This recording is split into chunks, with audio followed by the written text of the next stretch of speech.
Welcome, everyone. We are conducting a webinar today with several producers of Orvieto. And we had scheduled 5 producers, but apparently there's a couple of them are not feeling very well. So we just have 3 of them today. And so as at least the way I'm looking at it, maybe it's different on your screen, but we'll introduce the participants today. We have Giuseppe Mottura. Giuseppe, put your hand up, let people know. He's from the winery Sergio Mottura. And then we have, I'm sorry, Pietro or Giovanni? Giovanni. I'm sorry, Giovanni Dubini from Palazzone. Ciao. Ciao. And we have Corrado. Hi. Ciao. Ciao. From Tenuta le Velette. We had also lined up a couple of the producers, Enrico Neri and Hans Wecker from Madonna del Latte, but they're not here with us today, but we'll talk about their wines as well. So the first thing I'm going to do, since Orvieto is, I want to talk a little bit about the history, because just reading about Orvieto on your websites and reading a little bit about the history of Orvieto, this goes back many centuries, almost what, 700 or 800 years ago. Orvieto was celebrated as a very famous white wine in Italy. So tell me a little bit about that. Any one of you. But Orvieto is a long story. The Etruscans were the first producer here, and they produced wine 2,500 years ago. Wow. Okay. And, they used the cave underground, and so they crushed the grape at the floor level, and then they put the wine, the juice for fermenting in the second level, deep in the soil. And after the fermentation, they put the wine in a third level, very, very deep and very, very cold, where they maintain the wine. And probably for this reason, this natural ambience, the quality of the wine was very good. And this was the story of the Orvieto during also the Roman period, the medieval period, the Renaissance period. The modern Orvieto was born at the beginning of the last century, 1930, when the Professor Garavini, that was an important agronomist and enologist in Italy, he wrote this book about the vino tipico di Orvieto, the typical wine of Orvieto. And he did like a picture of this area, and he described the grapes, the wine, the soil, and the different also kind of wine. There are 4 pages of analysis, comparative analysis between the Orvieto's sweet wines and the Sauterne wines in France. And from that moment, the Orvieto became more popular also for all the markets, for the export market. It was one of the first Italian white wine exported all over the world. I remember going back, 35, 40 years ago when I first started working in the wine industry and retail. So, I would see a lot of Orvieto. Let me just put up a map real quick so people can know exactly where you're at, where we're talking about here. You're in the region of Umbria. Let me get the map up here. 1 second. Okay. 1 second.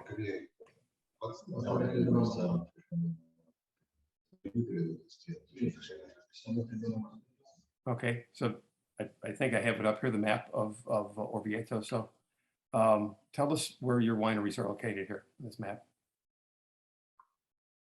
Okay. Yeah. You see the map? Yeah. Okay. Can you tell us where your wineries are, your estates are located?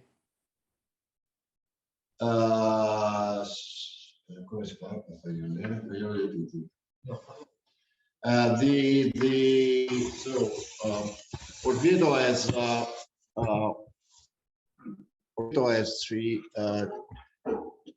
2 different soil. The center part is the classical area, outside is not the classical. And Sergio Mottura is here. Can you see my finger? No, No. I don't know. Here. Sorry. È qui, no, Sergio? Is here. So it's I see Civitella Civitella Italiano. Italiano. So that's Sergio Mottura. Okay. Yeah. Le Velette is here. Canale. I see that. Okay, that's a little bit south of the cathedral there, right? Okay. Yeah. Palazzone is here. Rocca di Pesena. So that's a little bit west of the cathedral. Okay. Number 6. I Yeah. see it. Okay. And Madonna del Latte is here. Is north of Rocca di Pesena. Is here where is the brown line here on down near the down on the brown, no, the on the left, yeah, there. Right. Okay. And Enrico Neri is here near number 5. Right. In the middle from 5 and 17. Yes, here in the middle. I see it. Okay. Here, And are there, there's always this talk in different parts of, whether it be Piedmont or Tuscany or Umbria or wherever, about different little zones, different microclimates.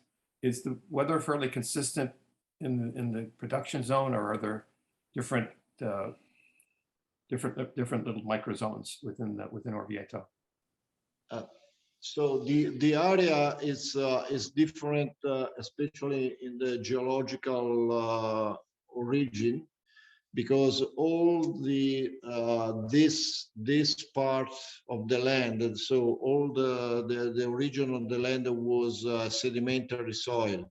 So in the Pliocene era, that it's 3 and a half years ago, there was the sea, and when the sea went out, the bottom of the sea they come up. That means sedimentary soil, clay soil, calcareous soil, sand, limo, and fossil. But then in between the 500 200,000 years ago, the activity of the volcani that were the volcanoes where now there is the lake Bolsena that is Okay. in the left side of the map. All right. They cover completely the area close to the volcanoes of volcanic material. That means tufa stone, pozzolana, basalt, And the limit of the eruption was the valley where now there is the river, the Paglia River. And at the beginning of this area, the erosion was very, very strong. And in some areas, the volcanic rocks was eroded by the time, and the sedimentary soil come up again. In other side, the volcanic soil remain on the top of the hill, of the surface. And so we have in the classical area, we have these two different soil, volcanic and sedimentary. In the south part where Mottura is, the soil is more alluvial, and is a stratification of different alluvial soil. So we have these 3 different soil. Okay, that's an excellent explanation. Thank you. I want to talk to each of you about your estate and a little history and everything. But first, I think part of the mystery of Orvieto are the grapes and things like Grechetto and Procanico. Corrado, tell us a little bit. I don't think most of us are that familiar with the grape Procanico. What can you tell us about that? These grapes are grapes that are part of the very old grape history in Italy, based on the selection that was driven by the role of the wine in the past. The wine was energy, was food, was something that was part of the farming production that was very important to survive with energy.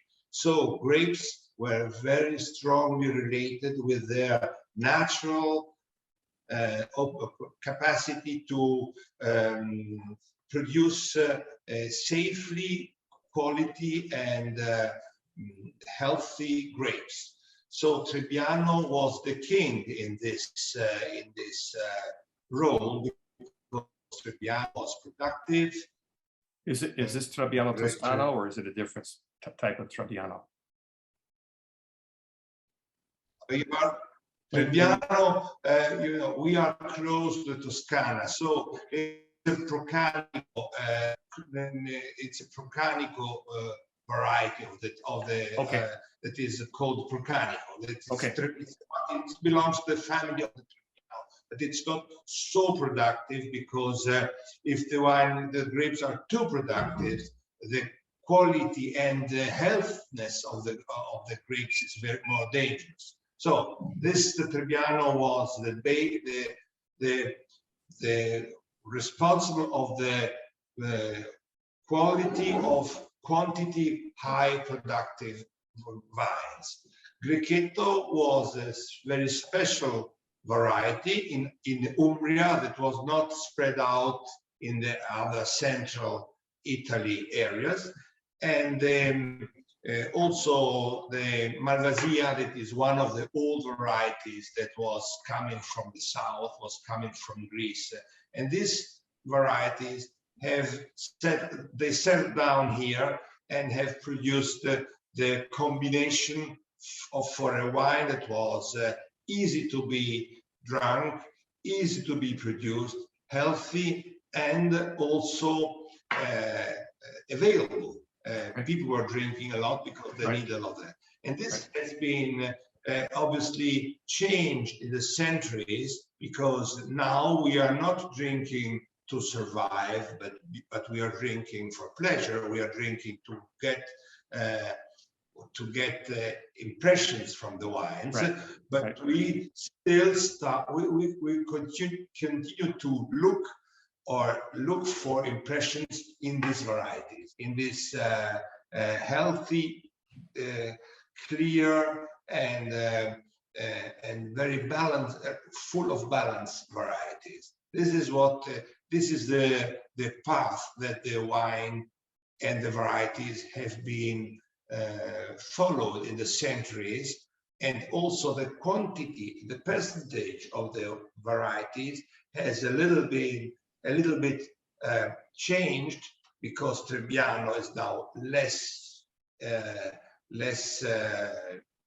important in the percentage. We have a little less of Trebbiano. We have emphasized the Grechetto, that is more powerful, that is more characterful, but very low productive. And Malvasia has a historical role. This is how the varieties have been produced and have been used in this area. Right. Okay. Giuseppe, tell me, we just heard about Procanico, and that and Grechetto are required for Orvieto. I know you work a lot with Grechetto, both on Orvieto and your other white wines. So tell us about Grechetto. Is this related to Greco from Campania or not? No, it's not related with Greco. Grechetto, at the beginning, in the main document of Garavini that Giovanni said, was not an important grape on the blend of the Orvieto. It was just the 5%. And we decided to put a lot of Grechetto, I think because we are in the alluvial land. So the impact of the different land in the different grape is very important in the Orvieto. And this is give us also the complexity of this appellation. it's not simple to understand the Orvieto, because we have different land, and we have a grape that has a different behavior in each land.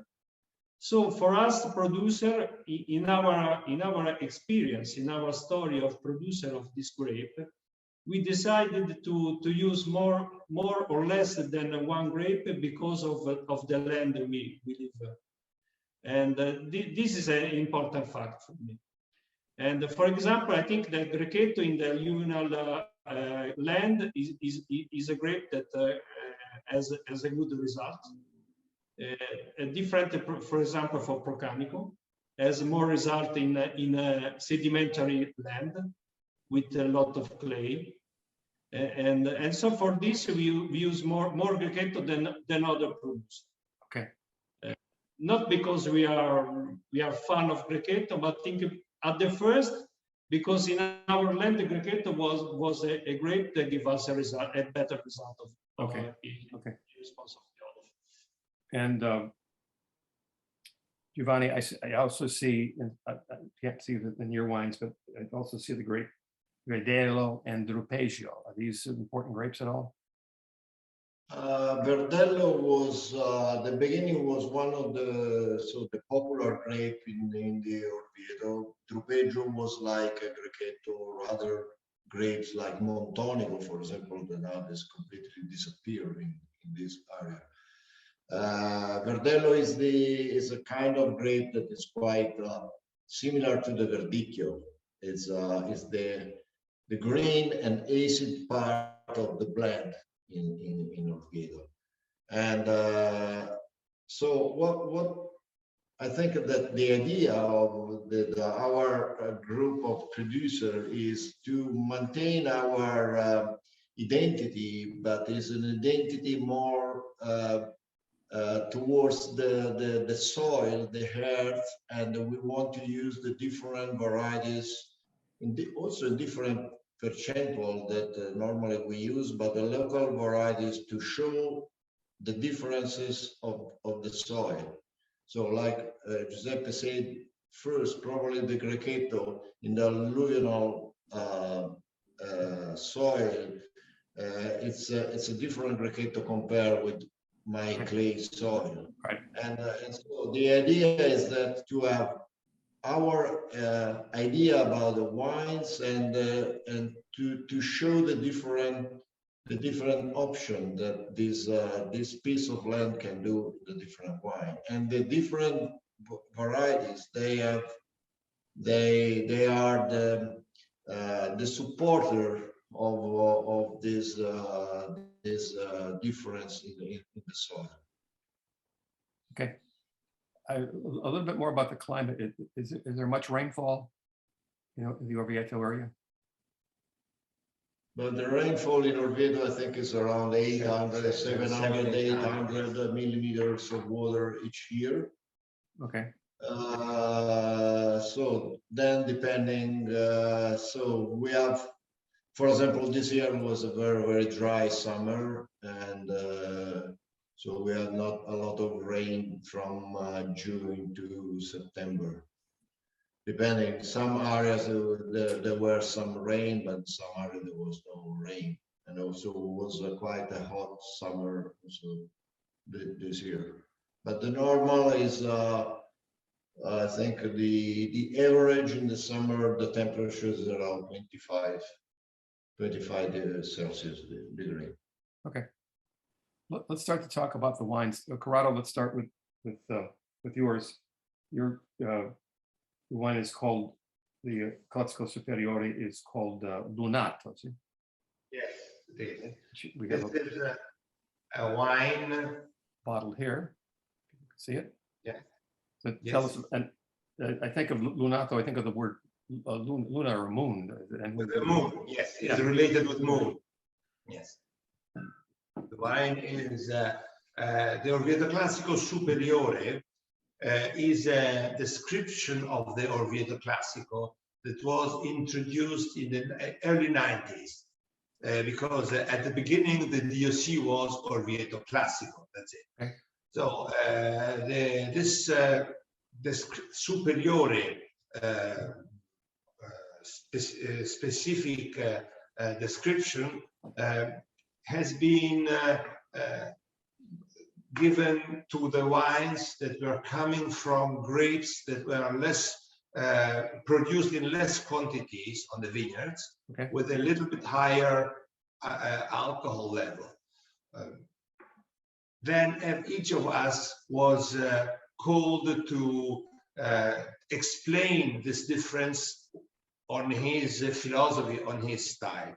We have chosen to explain this higher concentration using old vines.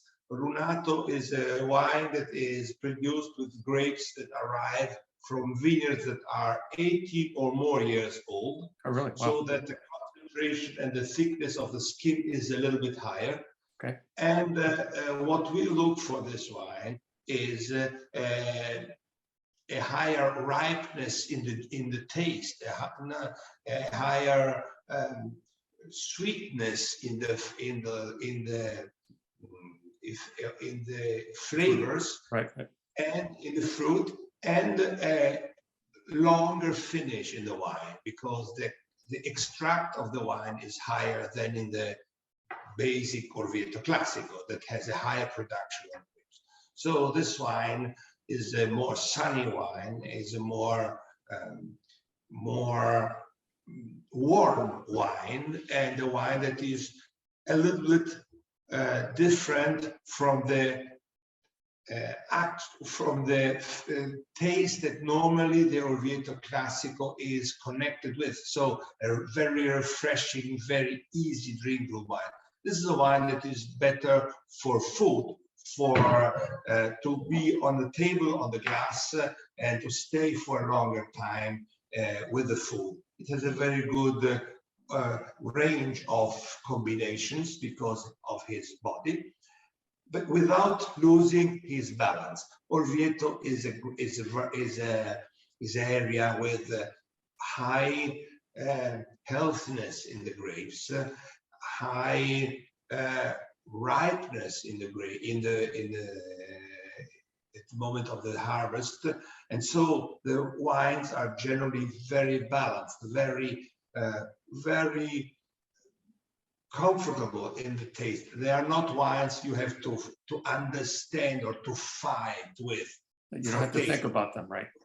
You have to feel their gentleness, you have to feel their warmth, and you have to feel the healthiness of the grapes, with a lot of elements of nose, of taste, of feelings that are personal, that you can, and that are very related with the vintage, of course, with the year. This is what we try to explain in the Orvieto through the age of the vines, to the healthiness of the grapes, and to the thickness of the skin that is related with the higher exposure with the sun in the older vines. Okay. That's it. Briefly, you mentioned how beautifully this wine works with food. So everybody says fish and things like that, but are there what local delicacies do you pair this wine with?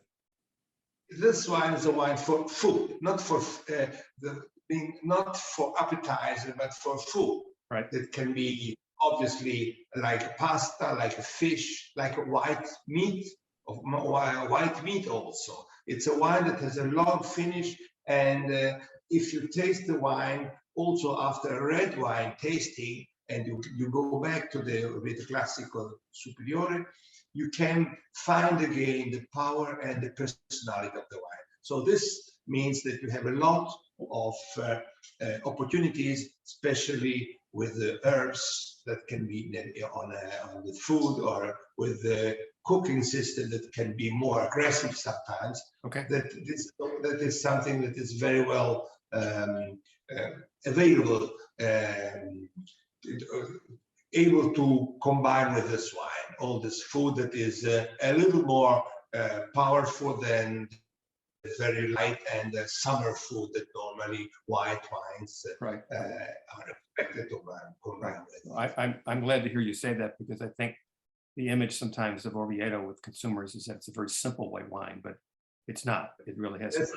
This is a balanced, not simple wine. This is a balanced, important, and the nice thing of the Orvieto is with body is that the feelings that you find are slowly coming in the glass, slowly growing in the glass. And this is what the name of Orvieto has lost in the last years. This kind of expectations.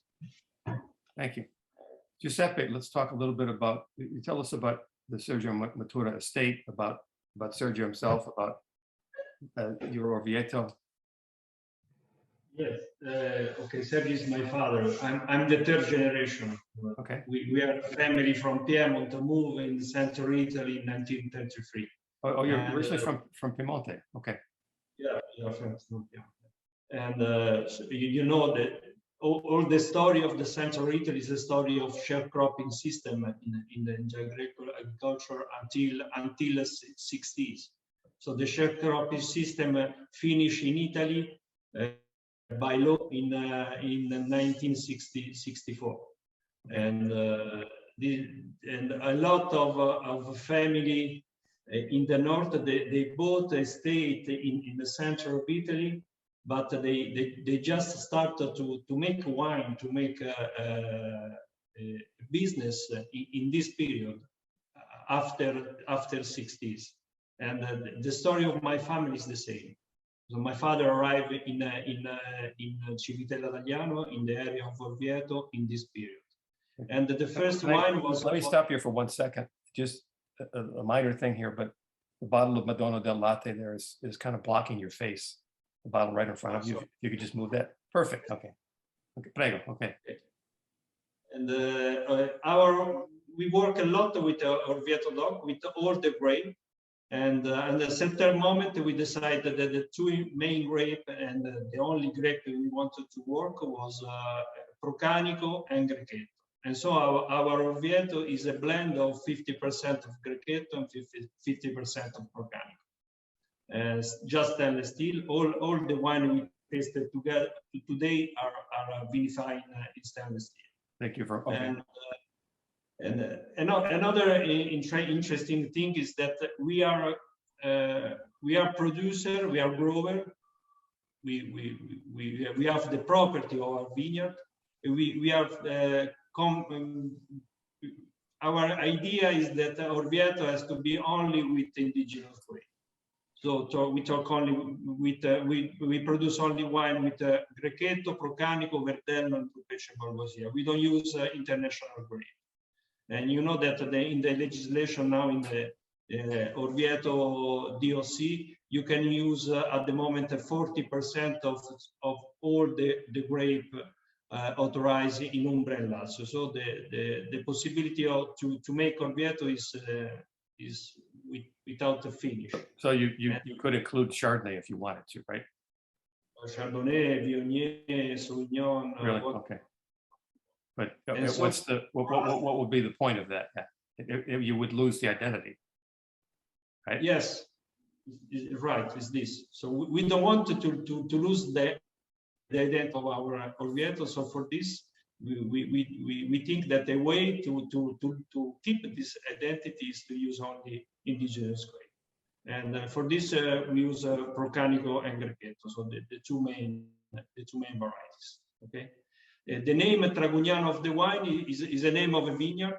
So this wine is born as a single vineyard in 1992, but the moment is not the idea of a single vineyard. It's not the idea of a selection. Where we put the best grape of Procanico and Grechetto we have in the state. And how old are these vines? More or less between 40 and 50 years. Wow. Okay. And I love the fact. I guess this is your logo, but the porcupine, the porcospino. Okay. Porcupine is yes, is the mascot of our Okay. estate. Is also the brand because we started the organic cultivation in 1991, and we are certified from 1996. And the idea of this animal that lives normally in our estate is that when we start again to make a layer in our vineyard, my father has the idea of a change of method of agriculture, the same idea of an approaching between agriculture and nature, and so this became the brand, so the logo of our estate. Right, and I love this label because he's very athletic. He's standing on one paw, Yeah. and if I This is if I remember my the Latin, last, it says "Naturam puram diligo." So it means I love Yeah. pure nature. Correct.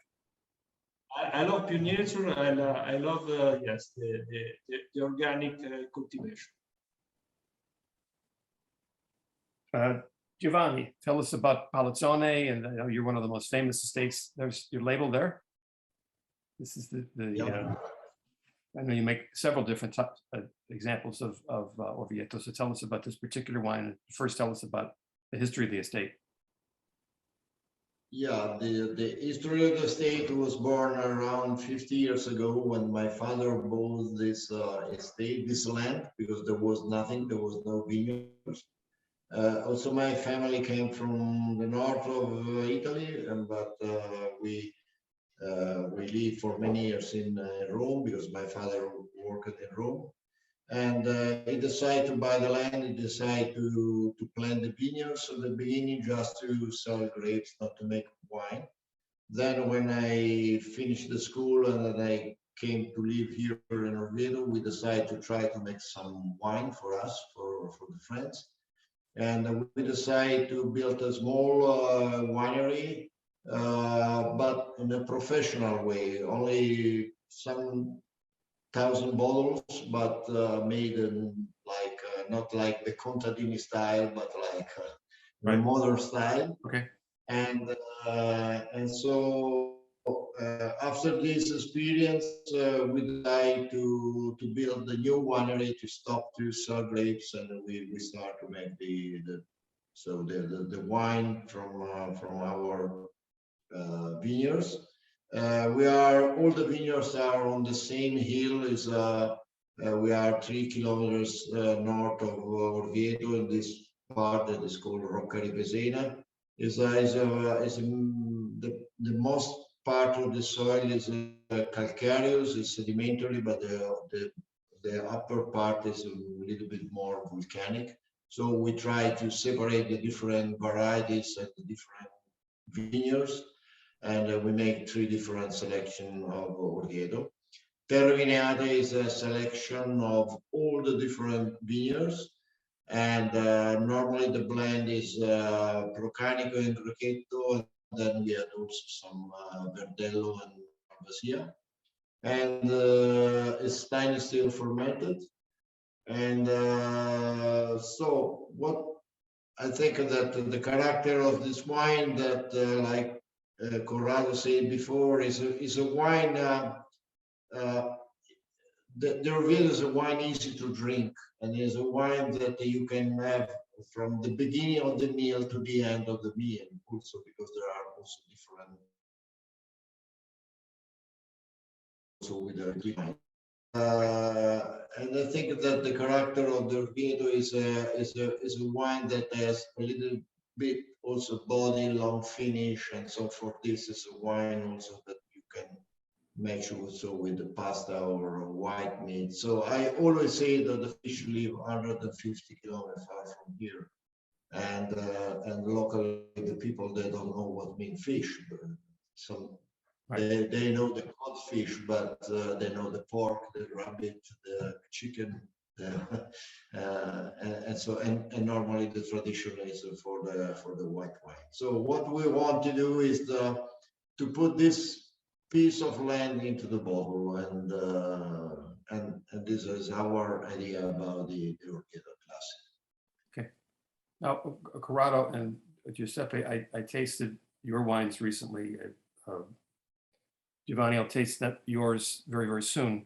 And what your agent did is send me the current release, which was 2020, which we can talk about. But he also sent some older vintages, and I think we want to emphasize that today, that Orvieto can age very well. So, Corrado, I had your 2014, and so we're talking about a wine it's almost 8 years old now. So, tell us about not only the current 2020 vintage, but the 2014. I thought it had very, very good freshness. So 2014 was a fresh summer, a fresh vintage. The climate was not 13 or 15, or much warmer. But this is, it's not to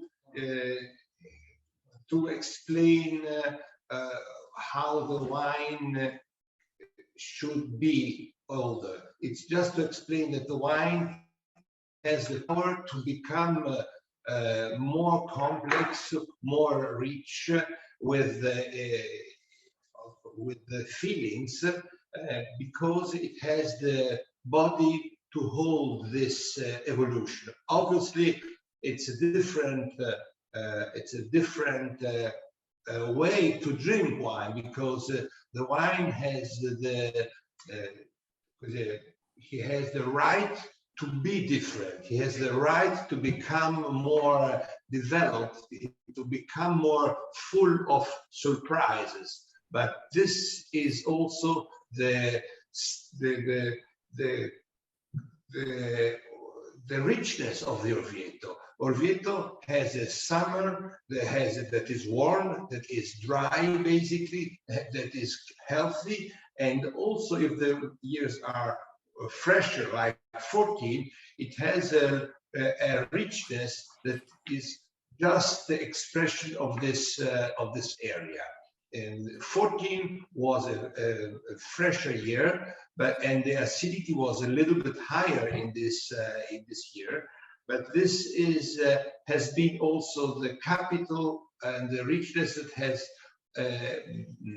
permitted to the wine to age more slowly, but leaving a lot of complexity in the wine that should be also in the bottle that was over the sea, that has traveled for a very long distance, and that is this is not a vintage that we are selling now, but this is just a witness of what the wine can be. All right. And Giuseppe, I had your 2011, so a 10-year-old example of the Orvieto. So tell us about, I never had an Orvieto that was 10 years old, so I was very surprised by it and very rich. I was surprised how much character it had. The 11 is a classical vintage for our winery. For this, I send you this kind of Orvieto to understand a normal agement for our Orvieto. Taste an old vintage for us has two main meaning. One is that if a wine can age, means that we have a good wine, an important wine. Of course, right.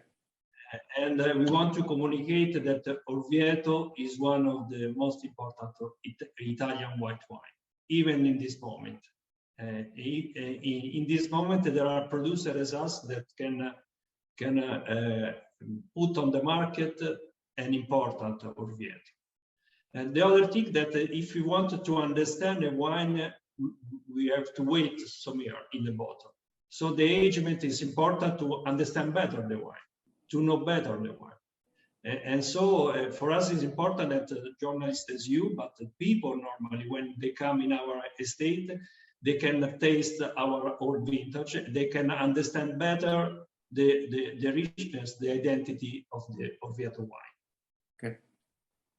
Giovanni, I didn't taste your wines just yet, I will soon, but are there recent vintages in the last decade that you would point to that were, of very, very high quality, older vintages?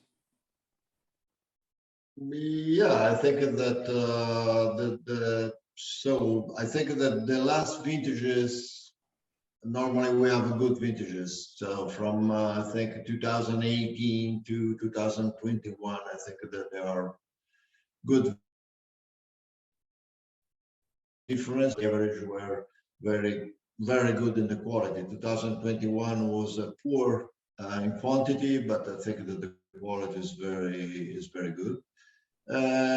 But I think that also 17, for example, that or 14, to taste the wine of Corrado, that normally they were considered not very good vintages because Right. too hot, too cold, or too wet. At the end, I think that when the vineyard are very good vineyard, they can also support the difference of the quality in the season. And so I think that in the case of the Orvieto, the good wineries and the good vineyards in Orvieto, normally we don't have this very bad vintage. There's a consistency. Yeah, because I think it's like probably 2014 was not one of the best, but I think that it's a vintage, for example, that has its own character, and I like it, for example, because it's typical from 2014, and the wine is not so that the vintages is not so deep like 2015, for example. But I think that this is the character, and I think that this is good because the wine is not always the same, no? Of course. Every year is different wines. So the you know that the Orvieto is a big appellation. So the total production of the bottles here are around 13 millions of bottles. The main part of this bottle, they are bottled by wineries that they are not based in Orvieto, and normally this kind of wine is a wine that is a good wine, a simple wine, but sometimes they have the difference in the soil, or the difference in the years, on the character of the producer. So what we want to do is also to put our difference in the wine. Okay. When I first started selling wine, again, this is about a little over 40 years ago, but I used to see Orvieto Secco and Orvieto Amabile. And the Amabile had a little bit of sweetness to it. Number one, are there producers that still make that wine, Orvieto Amabile? Orvieto Amabile, I think that it's a kind of Orvieto that is very commercial. Normally, all the big winery that they have some market, especially some export market, they use the Amabile. But so for us, it's not so interesting. I think that some of us, we do the sweet Orvieto, like late harvest, also Buffa Nobile. That is something that is completely but that's a different wine, right? Amabile. Right, like a The Amabile is more.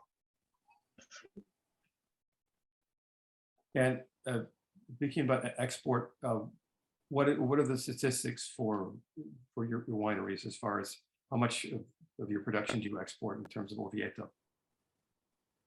And what are the most important markets you have?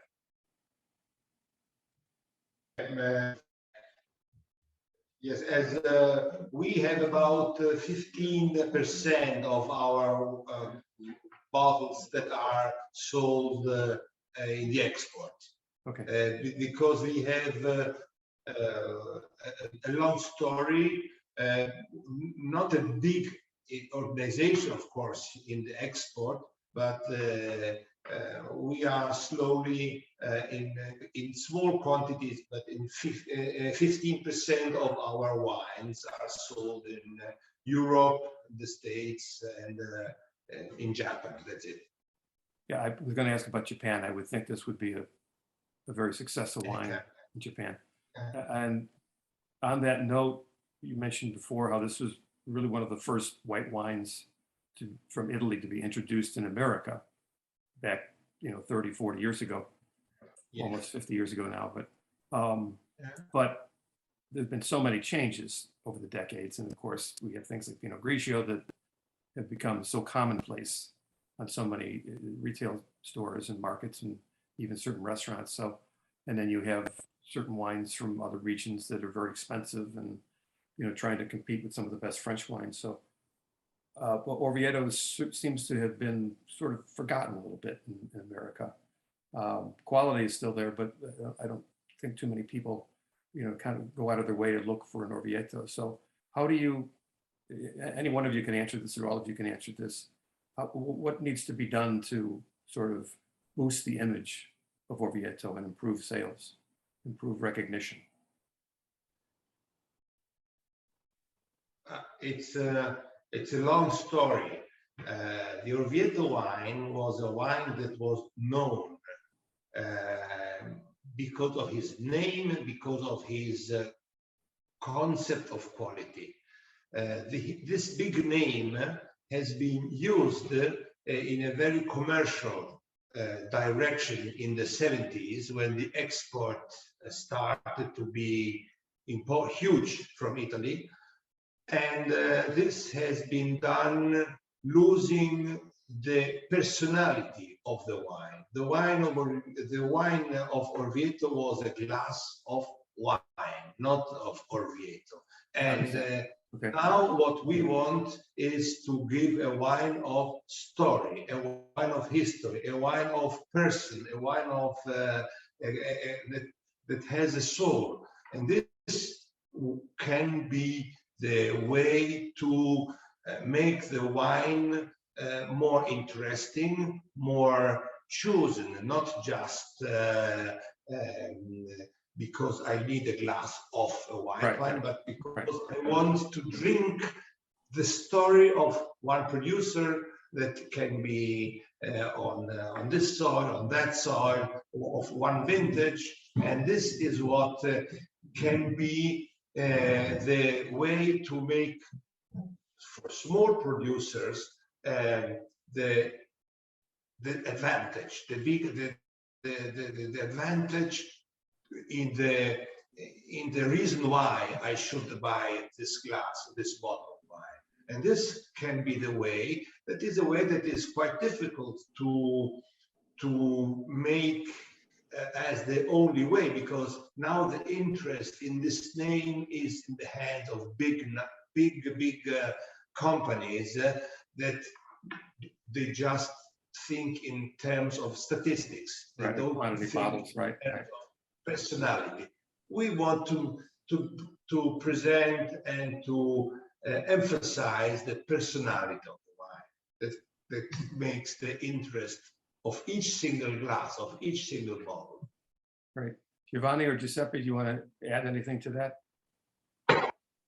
Right. Did you want to add any other comments you want to add on that, my question? Yeah, we decided many years ago, so not many years ago, but 5 years ago, to stay together to start to think about the future of this wine, because we think that the wine starts from the soil, starts from the herb, the grape, and the vineyard. And so for this reason, we decide to do this small group of producers that is we are together. We follow some ideas. Giuseppe first said about the original, the autochthonous varieties, but also the ideas about also the character of the wine. And so normally we taste and blind tested many times our wine. So it's a partnership to